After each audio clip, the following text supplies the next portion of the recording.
الرجیم بسم اللہ الرحمن الرحیم الحمد للہ الملک الحق المبین المتصاور بعظمتہ جبابرۃ الطاغین المتخاضع بکبریائہ عطاة المتمردین المعترف بربوبیتہ سائر الخلق اجمعین والصلاة والسلام والتحیۃ والاکرام علی اشرف النبیین وخاتم المرسلین سیدنا و مولانا ابی القاسم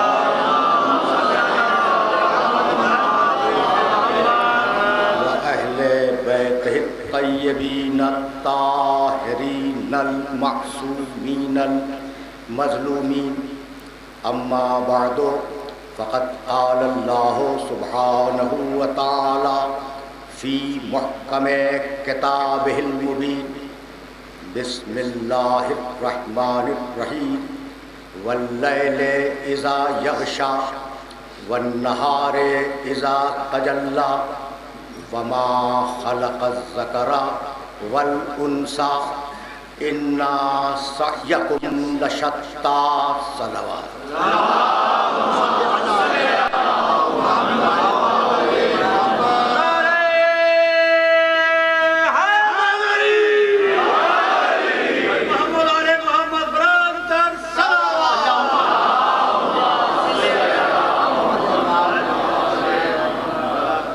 عزیزان محترم، آج اور کل کے 2 گھنٹوں پر مشتمل اس سلسلہ گفتگو کے لیے میں نے 30ویں پارے کے ایک انتہائی مشہور و معروف سورہ واللیل کی ابتدائی 3 آیتوں کی تلاوت کا شرف حاصل کیا۔ 30ویں پارے کا یہ مشہور سورہ میرے سننے والوں کے ذہن میں پہلے سے محفوظ ہوگا۔ پروردگار نے ارشاد فرمایا بسم اللہ الرحمن الرحیم واللیل اذا یغشا، قسم ہے رات کی جب وہ اندھیری ہو جائے، واللیل اذا یغشا، قسم ہے رات کی جب وہ اندھیری ہو جائے، والنہار اذا تجلی، اور قسم ہے دن کی جب وہ روشن ہو جائے، وما خلق الذکر والانثی، اور قسم ہے دنیا کے سارے نروں کی اور قسم ہے دنیا کی ساری ماداؤں کی۔ رات کی قسم، دن کی قسم، سارے جوڑوں کی قسم، نروں کی قسم، ماداؤں کی قسم۔ ان سعیکم لشتی، تمہارے اعمال پراگندہ ہیں، تمہارے اعمال منتشر ہیں، تمہارے عملوں میں، تمہارے کاموں میں یکسانیت نہیں ہے۔ بڑی عجیب و غریب آیتیں ہیں، اور میں سننے والوں کو متوجہ کرنا چاہوں گا کہ بھائی ذرا سا توجہ رکھنا۔ قسم ہے رات کی، قسم ہے دن کی، قسم ہے جوڑوں کی کہ تم اپنے اعمال میں اچھے نہیں ہو۔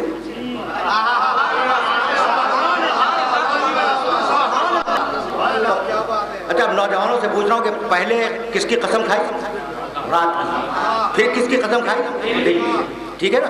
اب چلو سورہ والشمس کی طرف۔ بسم اللہ الرحمن الرحیم والشمس وضحاها والقمر اذا تلاها والنہار اذا جلاها واللیل اذا یغشاها، قسم ہے دن کی جب وہ روشن ہو، قسم ہے رات کی جب وہ اندھیری ہو۔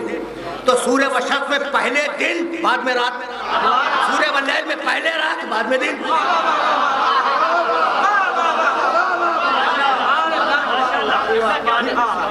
عجیب ہے نا؟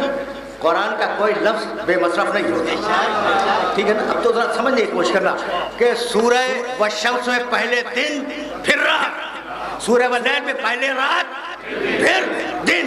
یہ فرق کیوں ہو گیا؟ اس لیے کہ اللہ کے کلام میں تبدیلی نہیں ہوتی، تو بتاؤ فرق کیوں ہوا؟ بھائی وہاں قسمیں کھانے کے بعد کہا فَأَلْهَمَهَا، ہم نے الہام کیا، ہم نے ہدایت کی، تو ہدایت پہلے ہے، گمراہی بعد میں۔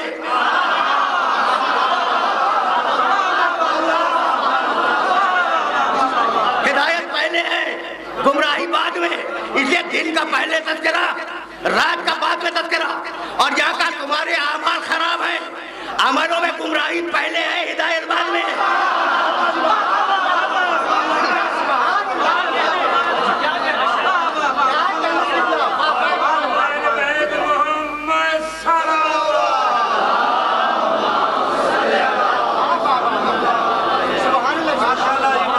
دیکھ رہے ہو نا کہ قرآن کا کوئی لفظ بے مصرف نہیں ہوتا، نہیں، قرآن کی کوئی ترتیب،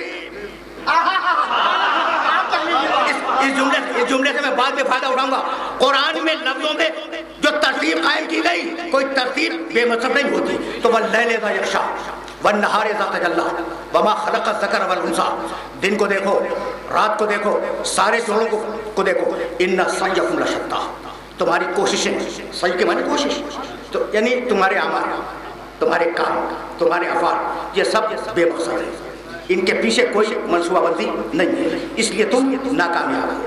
اب یہاں رک جانا، دیکھو یہ جو وقت ہے نا، اتنے بج کے اتنے منٹ پر فلاں صاحب ممبر پہ آئیں گے، یہ اتنے بج کے اتنے منٹ کی آیا کہاں سے؟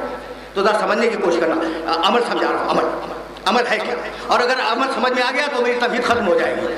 اچھا، تو اتنے بج کے اتنے منٹ پر ہوتا ہے نا، بھئی یہ وقت آیا کہاں سے؟ عمل سے آیا ہے۔ اب میں بتاؤں کہ یہ عمل سے کیسے آیا؟ دیکھو، دن اور رات یہ بنتے ہیں سورج کے آنے اور جانے سے۔ عمل آ گیا یا نہیں آ گیا؟ تو ستارے، سیارے، سورج، چاند عمل کر رہے ہیں، جب عمل کر رہے ہیں تو اسے دن بھی بن رہا ہے اور رات بھی بن رہی ہے۔ دیکھو وہ اپنے عمل میں کتنے پرفیکٹ ہیں، اور دیکھو کہ تم اپنے عمل میں کتنے ناقص ہو۔ بھئی یہی بتانا تھا، اگر یہاں تک آ گئے تو کہنے لگا کہ بھئی بہت توجہ رہے، وَاللَّيْلِ إِذَا يَغْشَىٰ وَالنَّهَارِ إِذَا تَجَلَّىٰ، قسم ہے رات کی، قسم ہے دن کی، قسم ہے نروں کی، قسم ہے ماداؤں کی، إِنَّ سَعْيَكُمْ لَشَتَّىٰ، تمہارے اعمال پراگندہ ہیں، تمہارے اعمال جو کرواتا ہے اللہ کرواتا ہے، غلط ہے، اعمال تمہارے ہیں۔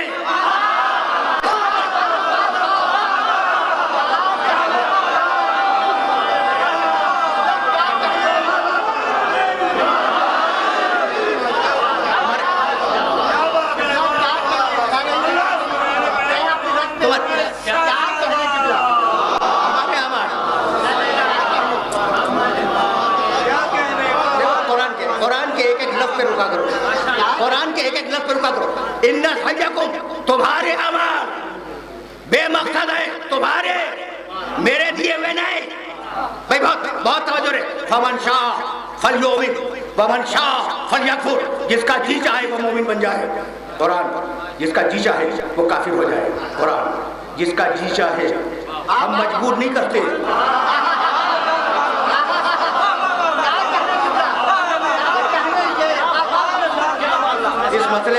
اس مسئلے پر میں نے 12 گفتگو کی، لیکن چاہ رہا ہوں کہ اپنے سننے والوں کو کسی منزل فکر سے قریب کر دوں، اور اب ظاہر ہے کہ میں کبھی بھی فرقہ واریت کے دائرے میں رہ کے بات نہیں کرتا، ٹھیک ہے نا؟ تو میں فرقہ واریت سے تو بلند ہوں، قرآن کو واضح کرنا چاہ رہا ہوں، تمہارے اعمال خراب ہیں۔ بھائی بہت توجہ رہے، تمہارے اعمال خراب ہیں، یہی کہا ان سعیکم لشتیٰ، بھائی یہی ہے نا، من شاء فلیؤمن ومن شاء فلیکفر، جو چاہے مومن ہو جائے، جو چاہے کافر ہو جائے، ہمیں پرواہ نہیں ہے۔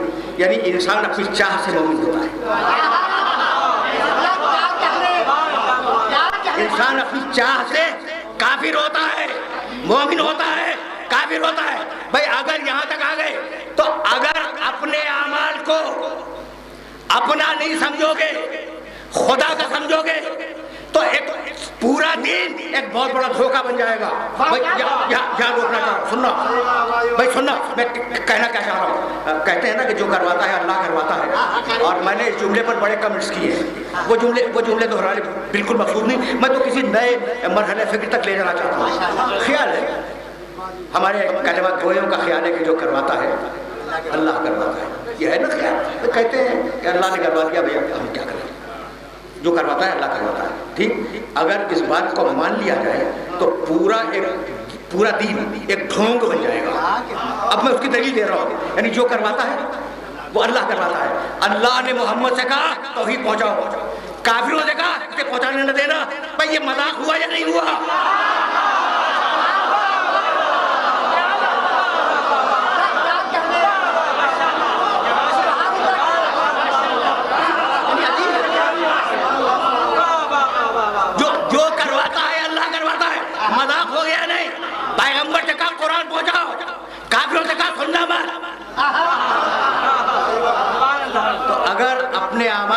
اللہ کی طرف منسوخ کرو گے تو پورا دین ایک ڈھونگ بن جائے گا. اعمال تمہارے ہیں, طاقتیں اس کی دی ہوئی ہیں, لیکن اس طاقت کے ساتھ ارادہ بھی دیا ہے. تو اعمال تمہارے ہیں, ذمہ داری تمہیں ہوگی, اور سزا و جزا اعمال پر ہے. عمل کرو, اچھا عمل کرو, جزا ملے گی. برا عمل کرو, سزا ملے گی. عمل کی اہمیت بتاؤں. ایک ماں اپنے پیاسے بچے کو گود میں لیے ہوئے مکے کے ریگستان میں بیٹھی ہوئی ہے.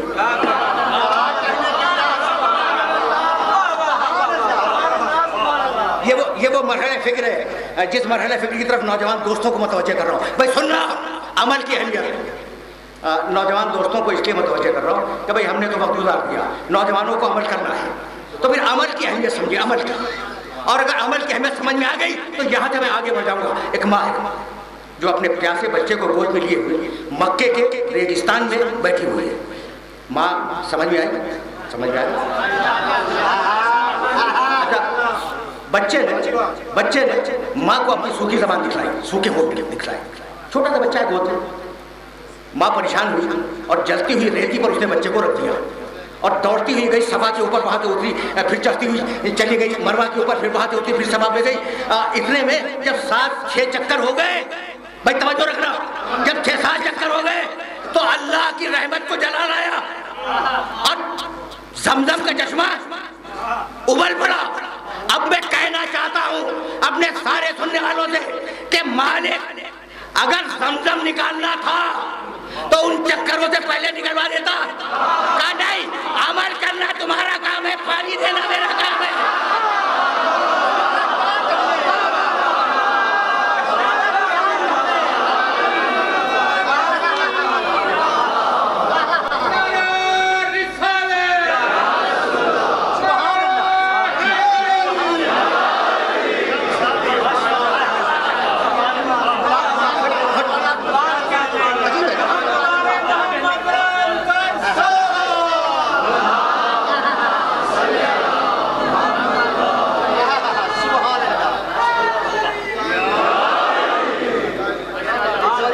عجیب و غریب ہے, پہلے عمل کرو پھر پانی دوں گا.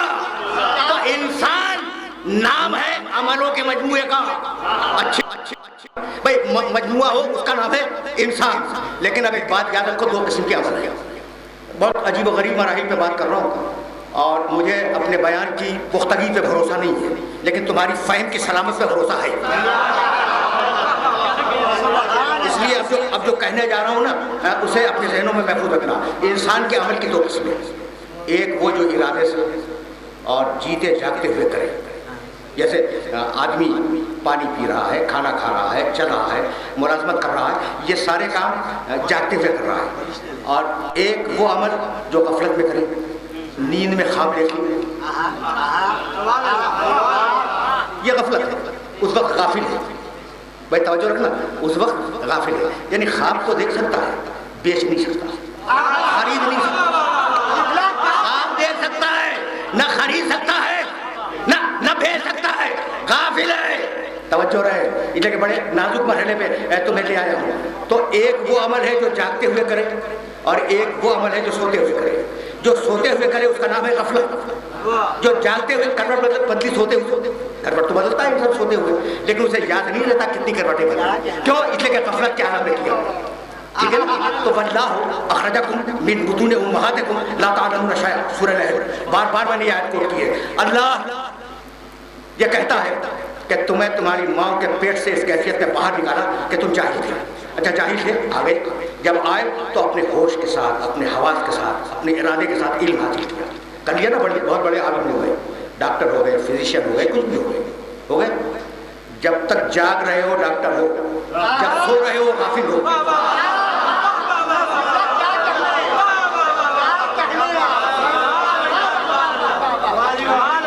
جب جاگ رہے ہو عالم ہو, سویا ہوا مفتی فتویٰ نہیں دیتا. کیوں؟ اس لیے کہ غافل ہے. تو ساری دنیا جب جاگتی ہے تو عالم ہے, ارادہ رکھتی ہے, اور جب سو جائے تو غافل ہے. بھائی توجہ رہے, توجہ. جب سو جائے تو غافل ہے. کائنات میں ایک ملا کہ جاگتے ہوئے. بھائی عجیب برہنہ فکر ہے، لفظوں کو تلاش کر رہا ہوں، میں لفظ بدل دوں تو بات واضح ہو جائے۔ میں سوتے ہوئے نہیں بیچ سکتا، لیکن ایک ہے جس نے سوتے میں لفظ بیچ دیا۔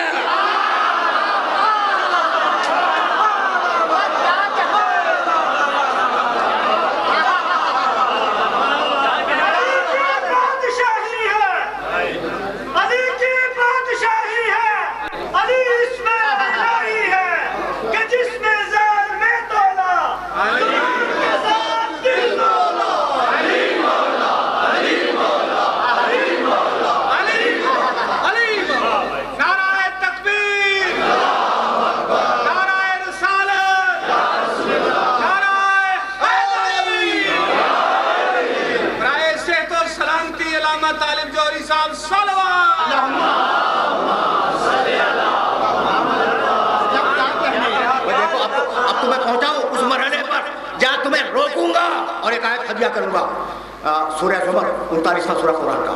اللہ سوتے میں نفس کو بیچ دیا، ٹھیک ہے نا؟ اللہ بھائی یہ اس آیت کو لیتے جانا اور اس آیت کو اپنے ذہن میں رکھنا۔ اللہ یتوفی الانفس حین موتها، 39واں سورہ سورہ زمر۔ واللتی لم تمت فی منامها فیمسک التی قضا علیہا الموت وَيُرْسِلُ الْأُخْرَى إِلَىٰ أَجَلٍ مُّسَمًّى إِنَّ فِي ذَلِكَ لَآيَةً لِقَوْمٍ يَتَفَكَّرُونَ۔ سنو کیا عجیب و غریب آیت ہے، اور یہ آیت اگر پہنچ گئی تو میرا آج کا میسج بھی پہنچ گیا۔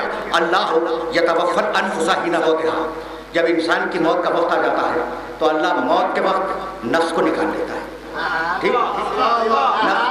نفس کب نکالا؟ موت کے وقت، موت کا وقت آ گیا تو موت نامی ہے نفس کو نکال لینے کا، ٹھیک ہے؟ تو اللہ نے جب موت کا وقت آ گیا تو نفس کو بدن سے نکال لیا۔ واللتی لم تمت فی منامها، اور جو مرا نہیں ہے سویا ہوا ہے، اللہ کہتا ہے کہ میں اس کے نفس کو جسم سے نکال لے گا۔ تو جسے موت دے دی اس کا نفس اپنے پاس رکھ لیتا ہوں، اور جسے نیند دی ہے اس کا نفس واپس کر دیتا ہوں۔ ان فی ذلک لآیۃ لقوم یتفکرون، ہم نے اس آیت میں اپنی نشانی رکھ دی ہے ان لوگوں کے لیے جو صاحبان فکر ہے۔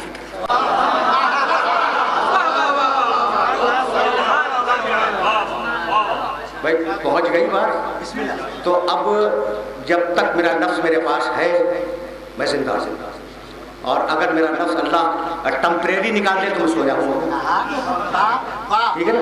اور اگر پرمنٹ نکال دے تو میں مر گیا۔ بھائی یہی تو فرق ہے۔ تو نیند میں کسی کا نفس اس کے پاس نہیں ہوتا، آیت ہے آیت، نیند میں کسی کا نفس اس کے پاس نہیں ہوتا۔ یہی فرق ہے سب میں اور علی میں۔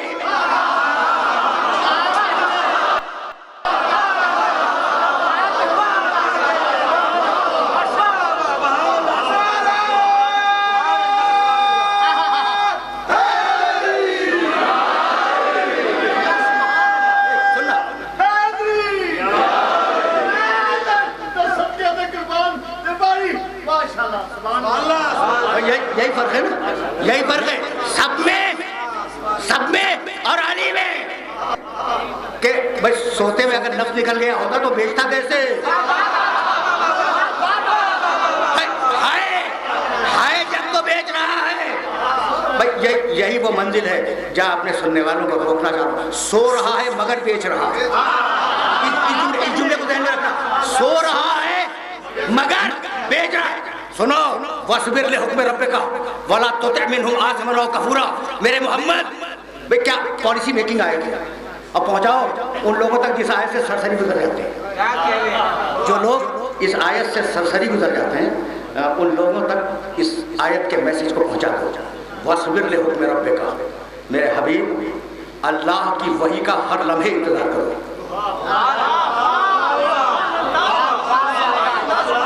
اللہ کی وحی کا ہر لمحے انتظار کرو۔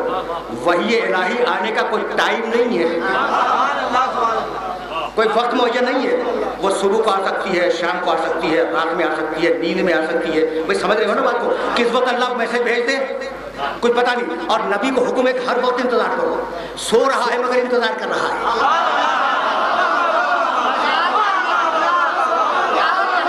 بھائی میسج پہنچ گیا نا، یہ خاندان ایک ہے، سو رہا ہے مگر وہی کا انتظار کر رہا ہے، سو رہا ہے مگر نفس کو بیچ رہا ہے۔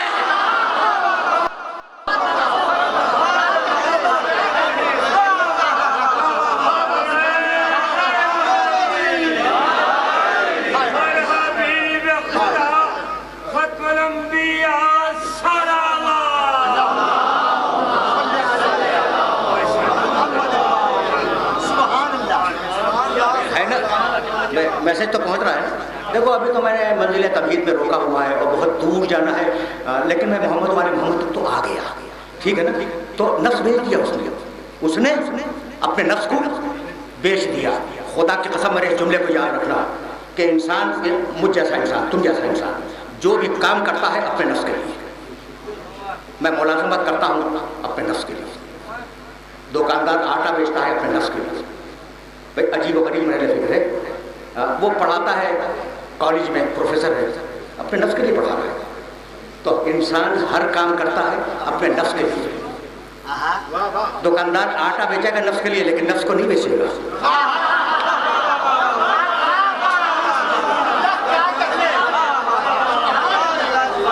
دکاندار چاول بیچے گا نفس کے لیے, لیکن اپنے نفس کو نہیں بیچے گا. اب اتنا بے نفس ہو کوئی اتنا بے نفس ہو جو اپنے نفس کو بیچ دے. اب یہاں رک کے سننا بھائی, بیچا اس نے خریدا اور اس نے بدلہ دیا, مرضی دے دی. رک جاؤ جہاں پر. پرانے زمانے میں ایک سسٹم تھا جس کا نام تھا بارٹر سسٹم تھا.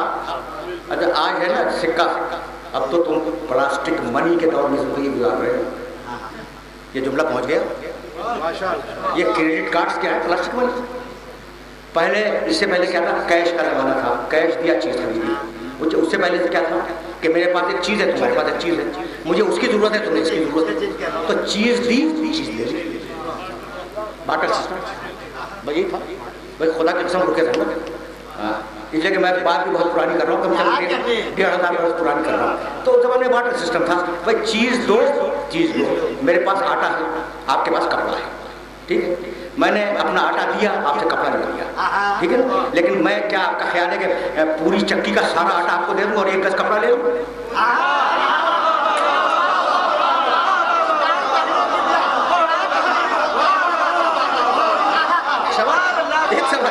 بہت چھوٹا سا ایک سوال ہے کہ میں پورا آٹا دے کر 1 گز کپڑا لوں. نہیں, یہ معاشیات کے اصول کے خلاف ہے. دونوں چیزوں میں تبادل ہونا ضروری ہے. جتنا آٹا ہو اتنا کپڑا ہو. جب تو خرید و فروخت ہوگی تو مجھے اجازت ہے کہنے کی کہ نفس بیچا مرضی خریدی, جیسی مرضی ویسا نفس, جیسا نفس ویسی مرضی.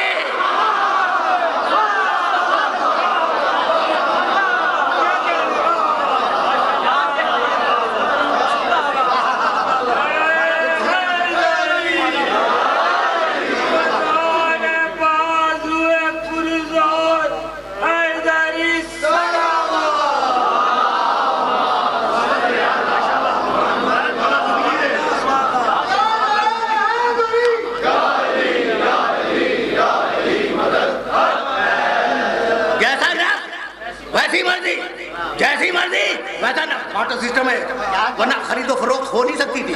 کہنے لگے اچھا بھائی سنو, آیت تو آ گئی قرآن میں کہ اللہ نے اس نفس کو خرید لیا, مرضی دے دی, اس نے نفس بیچا تھا. جانتے ہو علماء نے کیا لکھا؟ اچھا بھائی میں تو سب کا احترام کرنے کا ہے, لیکن جملہ تو سنتے جاؤ. کہنے لگے رات کو خرید و فروخت مکروہ ہے.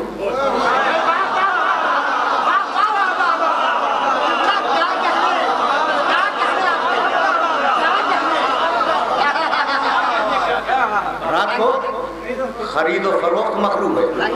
یہ فقہ نے لکھا ہے, جا کے فقہ کی کتابوں میں دیکھ لینا کہ رات کو خرید و فروخت مکروہ ہے. تو کہنے لگے بھائی کوئی فضیلت تو بنی نہیں, مکروہ کام. اچھا میں کر کون رہا, وہ مکروہ کام کر کون رہا؟ لیکن نہیں, رک جاؤ, اس لیے کہ میں تو مسئلے کو حل کرنے کا آدمی ہوں. کہنے لگے مکروہ ہے. میں نے کہا بھائی کیوں مکروہ ہے؟ جو جواب دیا وہ بڑا معقول ہے. کہنے لگے کہ جناب رات کے وقت اندھیرے میں صحیح جنس نظر نہیں آتا. ایسا ہے, رات کو صحیح رنگ, صحیح ماہیت, صحیح کیفیت جنس کی نظر نہیں آتی. تو خدا معلوم کیا بیچ رہا ہے بیچنے والا, خدا معلوم کیا خرید رہا ہے خریدنے والا. تو یہ مسئلہ آنکھ کا ہے, کیس جو ہے وہ آنکھ کا ہے کہ آنکھ کو صحیح نظر نہیں آتا, ٹھیک. تو اس لیے مکروہ ہے کہ آنکھ رات کو صحیح کام نہیں کرتی. لیکن یہ جو خرید و فروخت ہوئی ہے اس میں عجیب و غریب مرحلے فکر ہے. جہاں سننے والوں کو روکوں گا تو سارا مسئلہ آنکھ کا ہے. یہاں خرید وہ رہا ہے جو آنکھوں کا خالق ہے, اور بیچ وہ رہا ہے جو اس کی آنکھ ہے.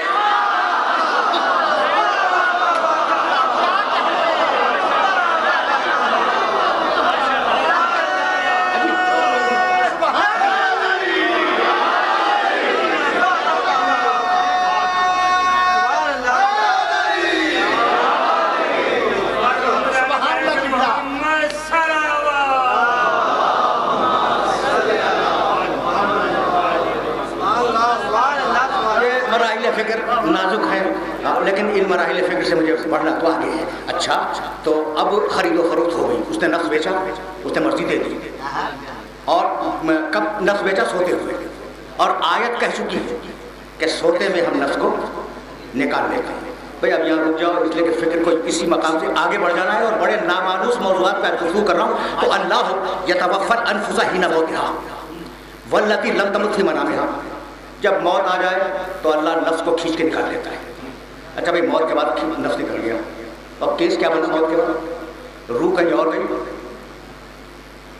نفس نکل گیا کہیں اور چلا کے نکل کے جسم مٹی میں چلا گیا. تو اب جو کہہ رہا ہے کہ جسم یہ جو قبریں ہیں مٹی کا ڈھیر ہے, تو صحیح تو کہہ رہے ہیں, بات صحیح کہہ رہا ہے. تم نے دیکھا بھی کہا جاتا ہے بھائی پیغمبر کی قبر مطہر کو کہتے ہیں نعوذ باللہ نعوذ باللہ, کہ وہ خبر کیا ہے مٹی کا ڈھیر ہے. اب کیا السلام علیکم یا رسول اللہ, مٹی کا ڈھیر, یہ کہا جاتا ہے کہ مٹی کا ڈھیر ہے. تو بات تو سامنے کی کہ جب انسان پہ موت طاری ہو گئی تو موت کیا ہے؟ نفس کو نکال لینا. تو نفس کہیں اور گیا, روح کہیں اور گئی, اور ہم نے جسم کو مٹی میں دبا دیا. تو مٹی کا ڈھیر تو نہیں ہے تو کیا ہے.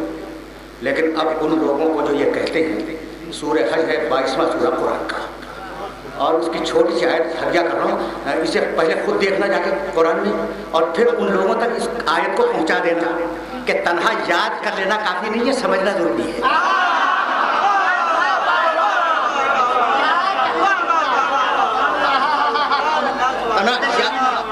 یاد کر لینا, اسے حافظے میں محفوظ کر لینا کافی نہیں ہے, سمجھنا ضروری ہے. تو 22ویں سورہ کی آیت سناؤ 22ویں سورہ کی آیت کو, بہت چھوٹی سی آیت ہے, اسے یاد رکھنا. وَأَنَّ اللَّهَ يَبْعَثُ مَن فِي الْقُبُورِ. ترجمہ سننا, اور پوری ذمہ داری سے ترجمہ کر رہا ہوں, ترجمے کا بوجھ اٹھانے کے لیے میں تیار ہوں. وَأَنَّ اللَّهَ يَبْعَثُ مَن فِي الْقُبُورِ, جو لوگ قبروں میں ہیں اللہ انہیں اٹھائے گا.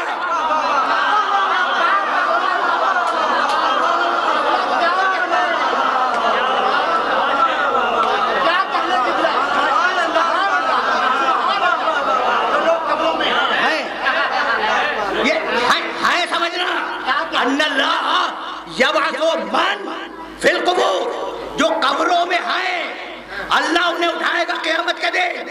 تو ہے نا, اب وہ مٹی کا ڈھیر نہیں ہے.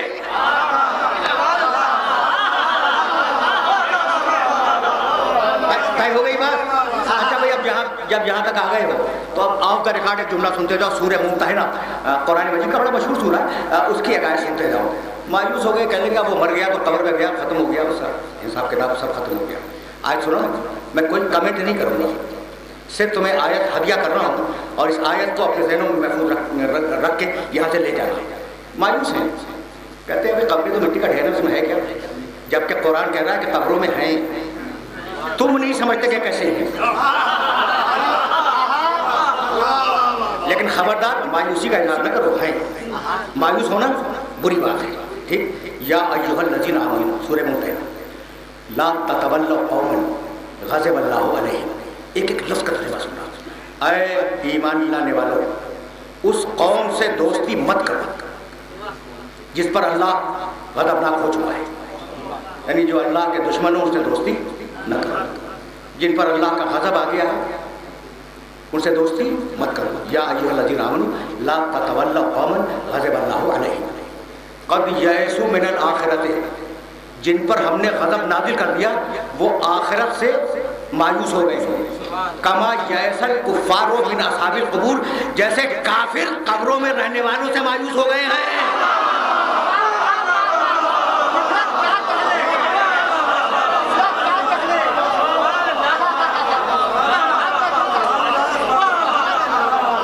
عجیب ہے.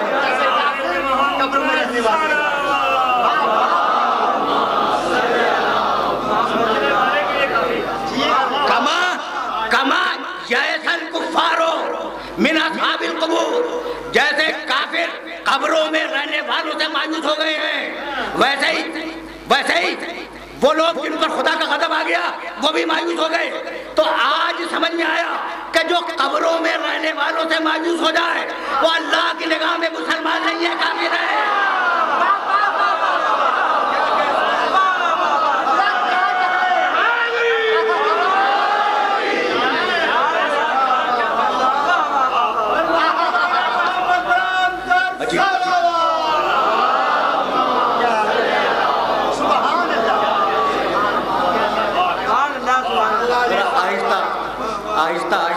سلسلہ فکر کو آگے لے جانا ہے. تو اب قبروں تک بات تو آ گئی نا. تو اب قبریں خالی نہیں ہیں, قبروں میں ہیں, تھے نہیں ہیں. جب ہیں تو مدد بھی کریں گے.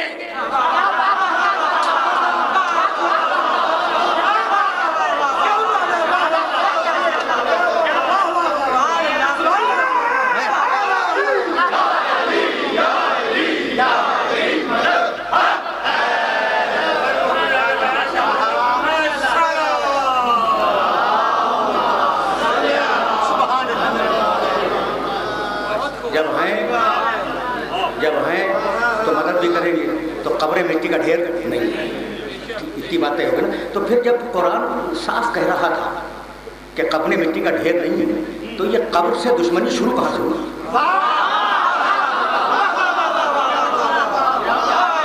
بھائی آپ کا میرا جھگڑا نعوذ باللہ زندگی میں ہو سکتا ہے. اب میں مر جاؤں اور میری قبر سے آپ جھگڑا کریں, کوئی عقلی بات تو نہیں ہے. تو یہ قبروں سے دشمنی کہاں سے شروع ہوئی؟ تو وہ بھائی عجیب بات ہے, اپنی ذمہ داری سے نہیں بیان کر رہا ہوں. بڑے بڑے علماء نے لکھا ہے, حوالہ بعد میں لے لینا اس سے. بڑے بڑے علماء نے, ان علماء کا تعلق میرے مسلک سے نہیں ہے. اچھا, اب تک تو میں آیتیں سنا رہا تھا, اب ذرا سا ایک چھوٹی سی حدیث نما ایک چیز سنتے تھے کہ ابلیس ہے تو شریف, لیکن کبھی کبھی اس میں کوئی خیر کا ایک پرتو چمک جاتا ہے. تو جب پیغمبر اکرم کا اعلان نبوت ہو گیا تو ابلیس نے اپنے مقام پر سوچا کہ یہ آخری چانس ہے. آدم آئے, ان سے جھگڑا کیا میں نے, نوح کی پوری قوم کو برباد کر دیا, اور ابراہیم سے مقابلے کے لیے آ گیا, سب کچھ کرتا رہا. لیکن یہ کہ میں یہ سوچتا تھا کہ بھائی آخری آئے گا تو میں اپنے کو بخشوا دوں گا. تو اب یہ آخری آ گیا.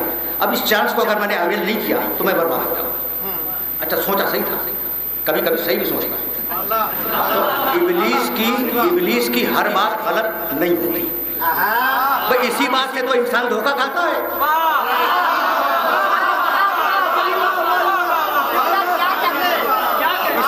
اسی بات سے انسان دھوکہ کھا جاتا ہے. وہ ہر بات غلط نہیں ہوتی, وہ غلط کو صحیح میں اور صحیح کو غلط میں ملا کے پیش کرتا ہے. بھائی ابلیس سے سمجھ آ گئی کہ نہ پورا حق بولے نہ پورا باطل بولے, حق کو باطل میں مکس کر دے, مکس کر کے پیش کر دے, اور انسان گمراہ ہو جائے کہ کچھ یہ بات تو سچی ہے, یہ بات تو سچی ہے. جب یہ سچی ہے تو دوسری بھی سچی ہوگی, ٹھیک ہے نا. تو اب اس کے دل میں یہ خیال آیا کہ یہ آخری چانس ہے, اور اگر یہ آخری رسول چلا گیا اور اس نے میری شفاعت نہیں کی تو اب بخشش کا کوئی چانس اس کے بعد نہیں آیا. بزرگوں نے لکھا ہے, اور جاؤ ابن عربی کے لٹریچر کو دیکھنا, اس میں تمہیں یہ واقعہ بڑی ڈیٹیل سے مل جائے گا, بہت تفصیل کے ساتھ. آیا, یا رسول اللہ آپ مجھے بخشوا دیں. دیکھا, اچھا رحمت للعالمین ہے, جب ایک رک جاؤ, رسول اللہ کے میں نہیں بخشواتا. بس سیدھی بات, اتنا بڑا گنہگار, دنیا کا سب سے بڑا گنہگار, میں نہیں بخشواتا. لیکن یہ نہیں کہہ سکتے, مجھے معاف کر دینا, کہہ نہیں سکتے. دیکھو ایک آدمی آئے, رسول اللہ کیوں آئے ہیں؟ ہدایت کے لیے. سنتے جاؤ, اس لیے بڑے نازک مراحل ہیں جن کو بہت آسان کر کے تمہارے سامنے پیش کروں. رسول اللہ آئے ہدایت کے لیے. کوئی آئے یا رسول اللہ ہدایت کر دیجیے, وہ کہہ نہیں کرتا, نہیں ہو سکتا. اسی طریقے سے رسول اللہ آئے ہیں شفاعت کے لیے, اور ایک شخص کہہ رہا ہے مجھے بخشوا دیجیے, تو یہ نہیں کہہ سکتے کہ میں نہیں بخشواتا, چلا جاتا. رسول پہ واجب ہے, رسول پہ واجب ہے اسے کوئی طریقہ ایسا بتائیں کہ وہ بخشا جائے.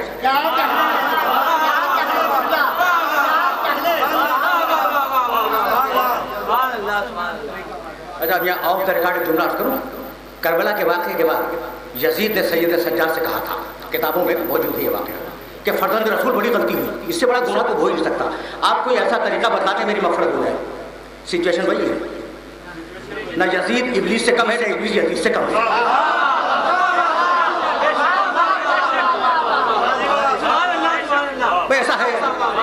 ایسا ہے یا نہیں؟ سچویشن وہی ہے.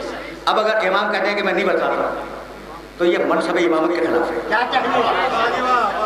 جب تک کیا بتایا, کہا کہ نماز قفیلہ پڑھا کر ہے مشہور واقعہ ہے.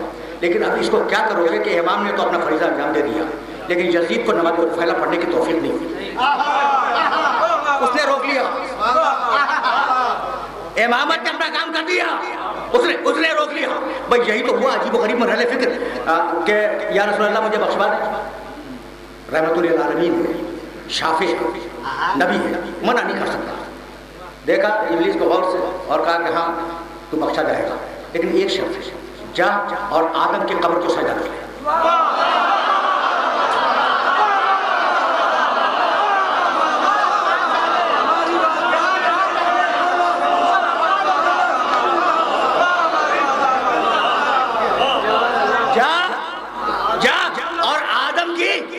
قبر کو سجدہ کر لے.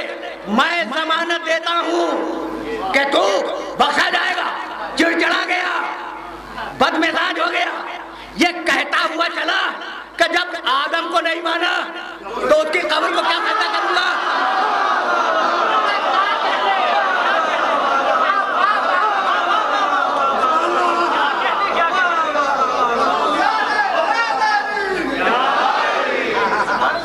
تمام دل کے نعرے کی آواز آپ کی گونجنی چاہیے اور باہر سے بھی آواز آنی چاہیے. اندر والوں کی باہر جانی چاہیے، باہر والوں کی اندر آنی چاہیے. آواز بلند آواز سے آنی چاہیے. نعرے تکبیر، نعرے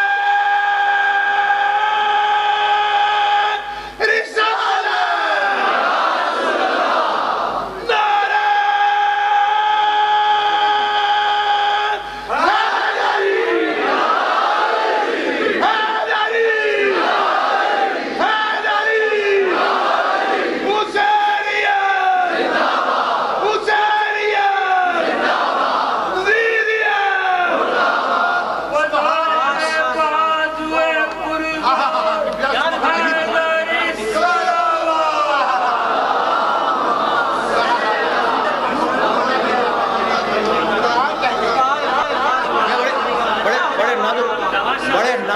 فکر پہ لے آیا ہوں. اور میرے محترم سننے والے پہنچ گئے، چڑچڑا گیا اور کہنے لگا کہ جب آدم کو نہیں مانا اور آدم نے اقرار کیا تو اب اس کی قبر کو کیا تسلیم کروں گا.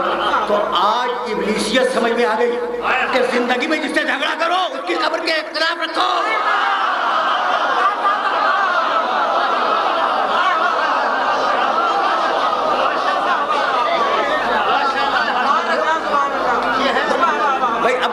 یہ مرحلہ فکر تو آسان ہو گیا نا. اچھا تو اب قبروں تک آ گئے. تو یہ جو قبر سے دشمنی ہوئی ہے، یہ جو قبور آل محمد سے دشمنی ہوئی ہے، اس کا بیک گراؤنڈ سمجھ میں آ گیا. بھائی اب میں کیا کروں؟ اس شہزادی کے سلسلے کی یہ 2 مجلسیں ہیں جس شہزادی کے قبر سے دشمنی کی گئی. خدا کی قسم اب میں ذمہ داری قبول کر رہا ہوں اس روایت کی. میرے نبی نے کہا، میں سننا اور اس روایت کو ذہن کے اندر محفوظ رکھنا کہ اچھا واقعہ سنو. واقعہ یہ ہے کہ جب بیوی کا انتقال ہو رہا تھا تو پورا واقعہ بیان نہیں کروں گا، تھوڑا سا. تو ایک شیشی رکھی ہوئی تھی تاک کے اوپر. بیوی نے علی سے وصیت کی کہ یا علی جب میں مر جاؤں اور مجھے غسل دے دو، کفن پہنا لو، تو یہ شیشی میری قبر میں رکھ دینا، کفن میں رکھ دو تاکہ قبر میں چلی جائے. تو علی نے کہا کہ بنت رسول اس میں ہے کیا ہے؟ فتنفست السودا.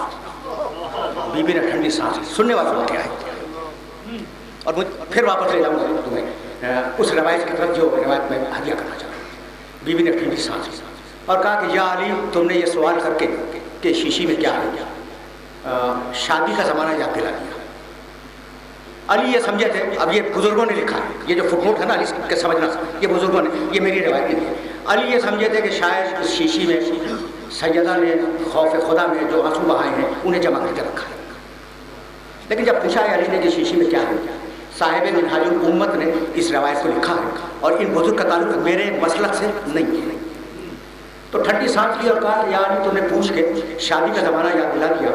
جب میری شادی تم سے طے ہوئی تو طے ہونے سے پہلے میرا پاپا میرے گھر میں آیا اور کہا کہ بیٹی میں نے تمہاری شادی علی سے طے کی ہے اور درہم 400 درہم مہر رکھا ہے. مہر 400 درہم، کیا تم راضی ہو؟ تو میں نے سر اٹھا کے کہا کہ بابا میں شادی پہ تو راضی ہوں لیکن اس مہر پہ راضی نہیں ہوں. شادی تو ٹھیک، لیکن یہ جو مہر ہے 400 درہم، میں اس پر راضی نہیں ہوں۔ کئی مرتبہ بابا باہر نکلے، کئی مرتبہ بابا اندر آئے اور میں کہتی رہی کہ میں مہر پہ راضی نہیں ہوں۔ تو ایک مرتبہ میرے بابا نے کہا کہ ان اللہ قد جعل صداقها هذه الارض فمن مشى عليها مبغضا عليها ماشى حراما۔ اللہ نے اس پوری زمین کو فاطمہ تیرے مہر میں لکھ دیا۔ بھائی بہت توجہ رکھنا، فاطمہ اللہ نے یہ پوری زمین تیرے مہر میں دے دی، تو تجھ سے بغض رکھ کر اگر کوئی زمین پہ چلے تو اس کا ہر قدم، فقط حرام نہیں، ہر قدم حرام ہے۔ تو جب دشمن فاطمہ کا زمین پر چلنا حرام ہے تو زمین سے تیل نکالنا کیسے حلال ہو جائے گا؟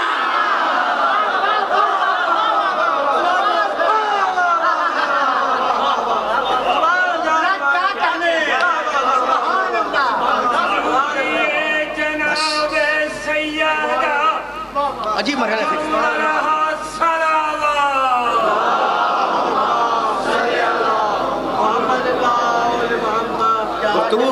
گفتگو اس بیوی تک آ گئی نا بھائی، اب پہچانو خدا کی قسم، میں امت کا جس میں سب ہیں، صلحاء ہیں، علماء ہیں، اتقیاء ہیں، بڑے بڑے فقیہ ہیں، فقہاء ہیں، صحابہ کرام ہیں رضوان اللہ تعالیٰ علیہم اجمعین، تابعین ہیں، امت بہت بڑی ہے، تو میں پوری امت کا احترام کرتا ہوں، کوئی شک نہیں کہ امت بڑی عظیم امت میرے نبی کی، لیکن فرق تو سمجھو بس۔ اب زیادہ زحمت نہیں دوں گا۔ دیکھو پیغمبر اکرم کو ان کے زمانے والے جنہیں تم خوب پہچانتے ہیں، پیغمبر کے زمانے والے، نبوت آ گئی، اعلان نبوت ہو گیا، شریعت آ گئی، مکے سے مدینے ہجرت کر لی پیغمبر نے، سب کچھ ہو گیا اور تربیت بھی ہو گئی لوگوں کی، تہذیب اخلاق وہ سب دے دیا۔ حالت یہ ہے کہ جب آتے ہیں تو پکارتے ہیں یا محمد، اے محمد۔ بھئی اب آپ تو نبی مان چکے، کلمہ پڑھ چکے، اب تو آپ تہذیب سے نام لیں۔ وہ آیا ہی تھا تہذیب سکھانے کے لیے۔ یہ جملے پہنچ رہے ہیں یا نہیں پہنچ رہے؟ آیا تھا میرا نبی تہذیب سکھانے کے لیے، وہ اس تو لے اتم لما مکارم الاخلاق، میں اس لیے آیا ہوں کہ اخلاق کی بلند ترین چوٹیوں تک تمہیں لے جاؤں۔ اور آپ کا حال یہ ہے کہ وہ نبی ہے، آپ کہتے ہیں یا محمد، اللہ کو جلال آ گیا اور کہنے لگا لا تجعلوا، سورہ نور میں دیکھنا اس لا تجعلوا دعاء الرسول کا دعائے بعضکم بعضا، خبردار میرے رسول کو نام لے کے نہ پکارو۔ کیا اپنے جیسا سمجھ رکھا ہے؟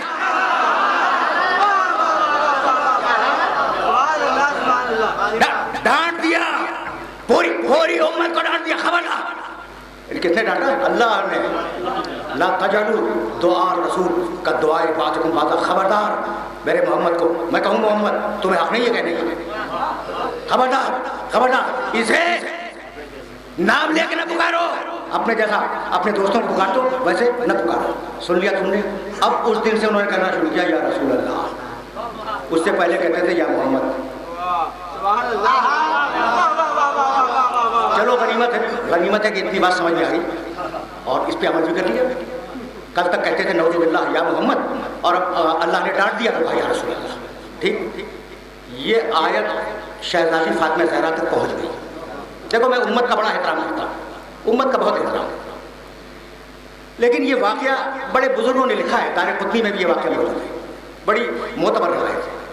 ایک دن پیغمبر کی آیت کے نزول کے بعد آیت تو آ گئی کہ محمد کو نام لے کے نہ پکارو، ویسے نہ پکارو جیسے اپنے رشتہ داروں وغیرہ کو پکارتے ہو۔ داخل ہوئے پیغمبر، حجرہ سیدہ کا دستور تھا کہ جب پیغمبر تشریف لاتے تھے تو کہتی تھی السلام علیک یا آوتے، بابا اب کہتے ہیں باپ کو یا آوتے، میرے بابا آپ پر میرا سلام۔ اچھا آیت تو پہنچ گئی تھی سیدہ تک، بھائی ٹھیک ہے نا، جیسے ہی رسول داخل ہوئے کہا السلام علیک یا رسول اللہ،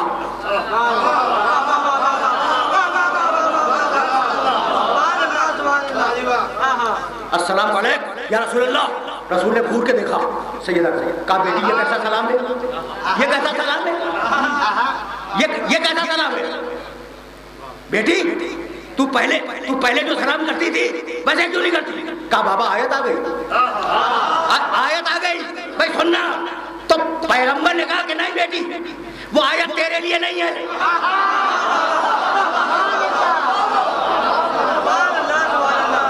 نہیں بیٹی وہ آیت تیرے لیے نہیں ہے. تو مجھے باپ کہہ کر پکار فَإِنَّهَا أَحْيَا لِلْقَلْبِ وَأَرْضَى لِلرَّبِّ. تو جب مجھے باپ کہہ کے پکارتی ہے تو میں بھی راضی ہوتا ہوں, میرا اللہ بھی راضی ہوتا ہے. آج طے ہو گیا کہ امت اور ہے, سیدہ اور ہے.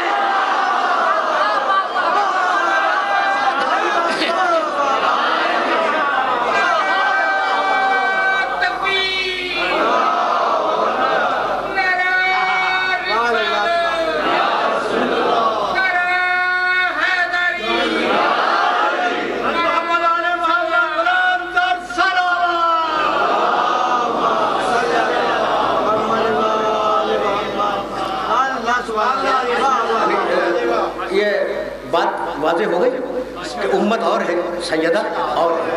یعنی میں کہنا یہ چاہ رہا ہوں, جملے کے فضل کو سمجھنا, میں کہنا یہ چاہ رہا ہوں کہ میرا نبی امت کے لیے رسول ہے, سیدہ کے لیے باپ ہے.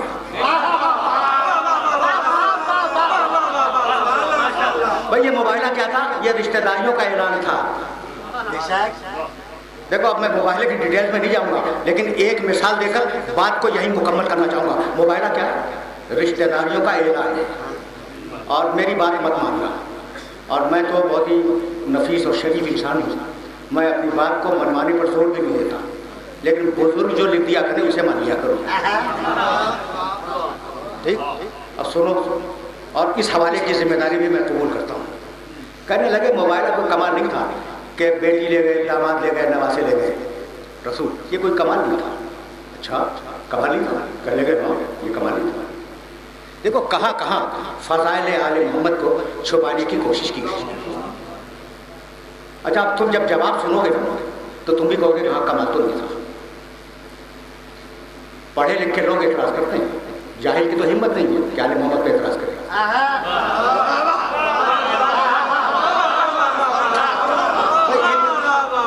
علم کے دو مصرف ہیں نا, علم کے دو مصرف ہیں. پڑھ لکھ کے آل محمد سے دشمنی کرو اور پڑھ لکھ کے آل محمد کی محبت بیان کرو. ٹھیک ہے نا. تو اب دیکھنا, کہنے لگے کہ یہ موبائلے میں بیٹی کو لے گئے, داماد کو لے گئے, اور دو چھوٹے چھوٹے نواسوں کو لے گئے, یہ کوئی فضیلت نہیں ہے. میں نے کہا فضیلت نہیں, کہ ہاں کانا من عادت العرب, عربوں کا تو یہ پرانا دستور تھا کہ جب جاتے تھے اذا کانوا یباہلون, جب جاتے تھے مباہلہ کرنے کے لیے تو جاؤ بقراباتہم و اہل بیتہم. تو عربوں کا پرانا دستور تھا کہ وہ اپنے قربا کو اور اپنے اہل بیت ہی کو لے کے جایا کرتے تھے. کیا اچھی بات ہے. آپ کو پسند نہیں آئی ان کی بات؟ خدا کی قسم میں تو شکریہ ادا کرتا ہوں ان کا. میں تو شکریہ ادا کرتا ہوں کہ کیا کہنے لگے کہ بھائی موبائلے میں تو طریقہ ہی یہی تھا کہ اپنے قربا کو اور اپنے اہل بیت کو لے کے جاؤ.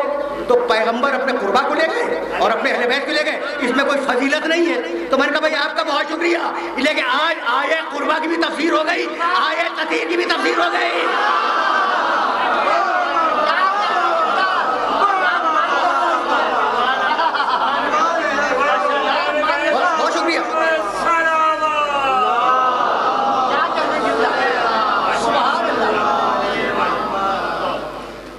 الموتى في القربى يطهركم تطهيرا. تو آئے تطہیر کی بھی تفسیر بیان ہو گئی, اہل البیت, اور آئے قربا کی بھی تفسیر بیان ہو گئی. اب موبائلے کے میدان پہ نگاہ رکھنا. خدا کی قسم یہ جو موبائلے کا میدان ہے نا, یہ دنیا کا عظیم ترین میدان ہے. اچھا اس موبائلے کے میدان کو بی بی سیدہ کی چادر سے کم نہ سمجھنا. سبحان اللہ.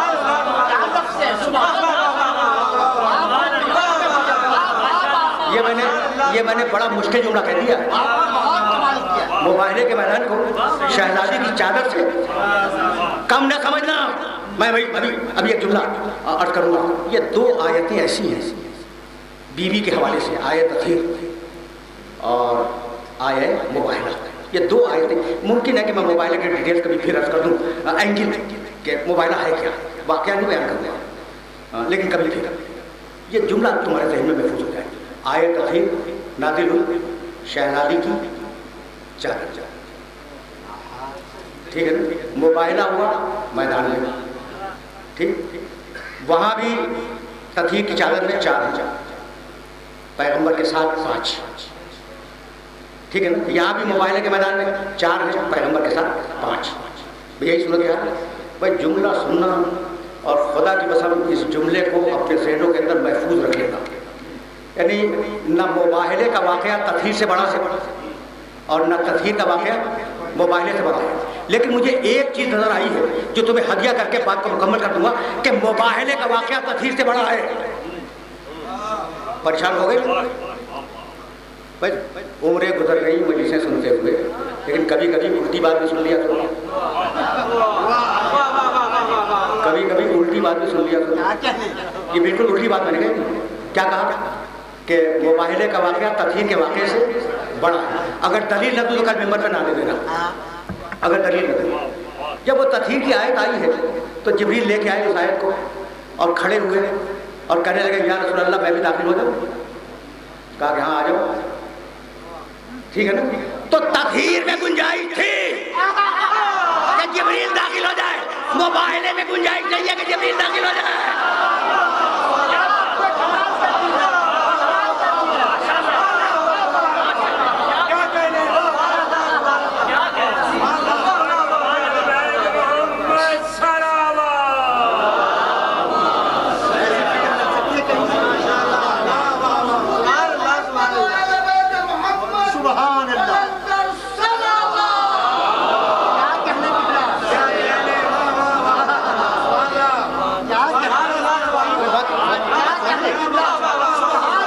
یعنی کم سے کم جبریل کے دل میں یہ شوق تو پیدا ہوا کہ میں چادر میں تطہیر میں آ جاؤں، ہمت نہیں ہے کہ کہے یا رسول اللہ میں بھی مباہلے میں چلوں۔ عجیب مرحلے فکر ہے۔ تو گفتگو دیکھو دامن وقت میں گنجائش نہیں ہے، فقط 2 یا 4 دقیقے ہیں اور بات کو مکمل کر دینا ہے، تو گفتگو کو میں اس مرحلے پر روک رہا ہوں۔ بیوی سمجھ میں آ گئی؟ تو اب ایک چھوٹا سا مسئلہ ادھر بائیں طرف خواتین، محترم خواتین تشریف فرما ہے، اب انہیں بھی ایک جملہ ہدیہ کر دوں گا۔ دیکھو بیوی خاتون ہے، عورت ہے، یہ جو عورت اور مرد کی تقسیم ہے نا، یہ تمہارے جاہل معاشرے نے بنائی ہے۔ عورت کو کم تک کہا، مرد کو برتر کہا، یہ جاہل معاشرہ ہے، مجھے معاف کر دیں، چونکہ مردوں کا معاشرہ کا حکومت مردوں کی تھی اس لیے عورت کو کم کر دیا، ٹھیک ہے نا۔ ہے کوئی مرد، کوئی دنیا کا مرد جو کہہ دے کہ میں سیدہ سے افضل ہوں؟ زبان جل جائے، اگر کوئی دعویٰ کرتے تو زبان جل جائے۔ نہیں، یہ عورت کی خصوصیت ہے، عورت کی، کہ عورت آئی پیغمبر تعظیم کے لیے کھڑے ہو گئے، کسی مرد کے لیے کھڑے ہوئے ہو تم بتا دو؟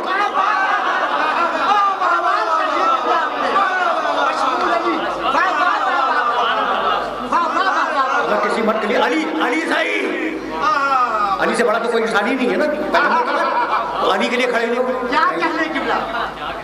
دیکھ رہے ہو نا بات کو۔ اچھا تو عورت کو کم کرنا سمجھنا، ٹھیک ہے، میرے جملے کو یاد رکھنا اور بات کو یہی مکمل کرنا، ٹھیک ہے۔ بیوی کی حیثیت سے وہ محکوم ہے، محکوم جس پہ حکومت کی جائے، لیکن ماں کی حیثیت سے وہ حاکم ہے نا۔ بیوی کی حیثیت سے محکوم ہے، لیکن ماں کی حیثیت سے مرد پہ حاکم ہے، تو کہیں حاکم ہے کہیں محکوم ہے، اور اسی طریقے سے مرد کہیں حاکم ہے کہیں محکوم ہے، تو فرق کوئی نہیں ہے بھائی۔ یہی سبب ہے، یعنی عجیب و غریب بات ہے کہ یہ نہیں کہا کہ تم اپنی بیٹیوں کو لاؤ، ہم اپنی بیٹیوں کو لائیں گے، تم اپنی عورتوں کو لاؤ، ہم اپنی عورتوں کو لائیں گے۔ سیدہ کے لیے عورت کا لفظ استعمال کیا۔ عورت کے 3 ہی مثالی روپ ہیں، یا بیٹی ہے یا بیوی ہے یا ماں ہے۔ معصوم کی بیٹی، معصوم کی بیوی، معصوموں کی ماں۔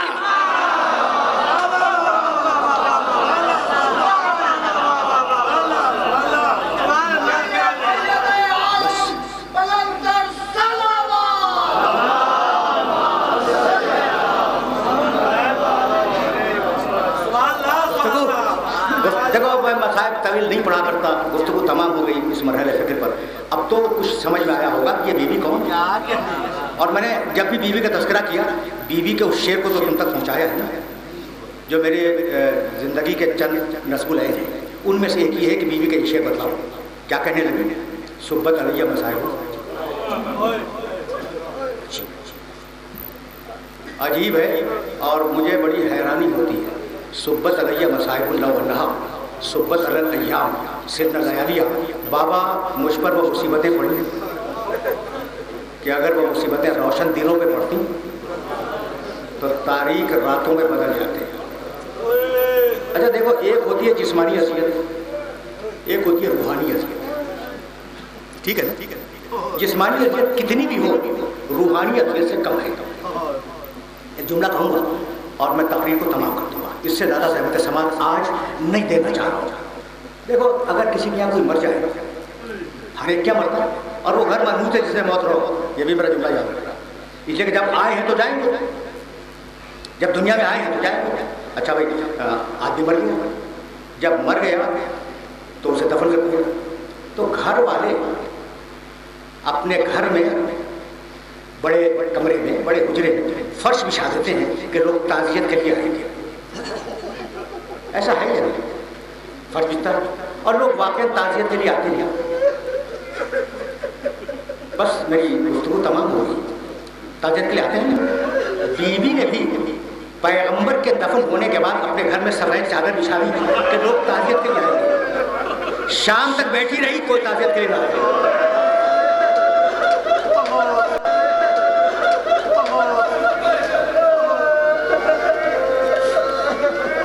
دوسرے دن کوئی تعزیت کے لیے نہیں آیا. تیسرے دن کچھ لوگوں کے قدموں کی چاپ محسوس ہوئی. فضا نے کہا، فضا شاید کچھ لوگ تعزیت کے لیے آئے ہیں، دروازہ کھول دے. فضا دوڑتی ہوئی آئی، کہا بیوی تعزیت کے لیے نہیں آئے، گھر کو جلانے کے لیے آئے ہیں.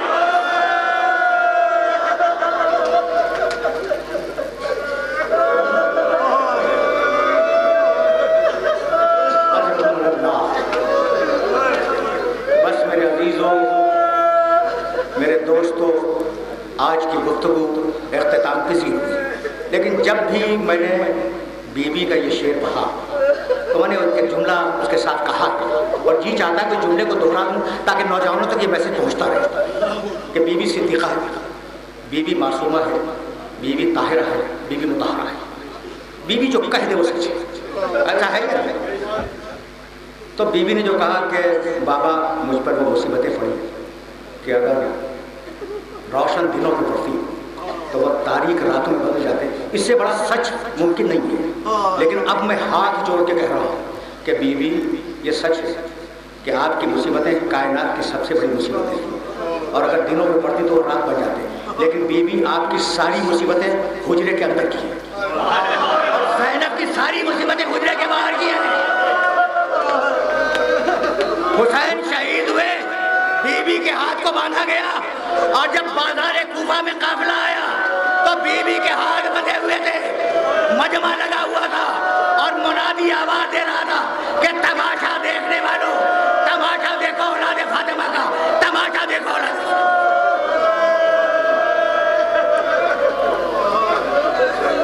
وَسَيَعْلَمُ الَّذِينَ ظَلَمُوا أَيَّ مُنقَلَبٍ يَنقَلِبُونَ رَبَّنَا تَقَبَّلْ مِنَّا إِنَّكَ أَنْتَ السَّمِيعُ الْعَلِيمُ. پروردگار ایسی بات کو قبول فرما. پروردگار ہمیں کامل ایمان فرما، ہمیں اسوہ محمد و آل محمد پر چلنے کی توفیق کرنا. پروردگار ملک کو مستحکم فرما، ملت اسلامیہ کو متحد فرما، تعجیل فرما.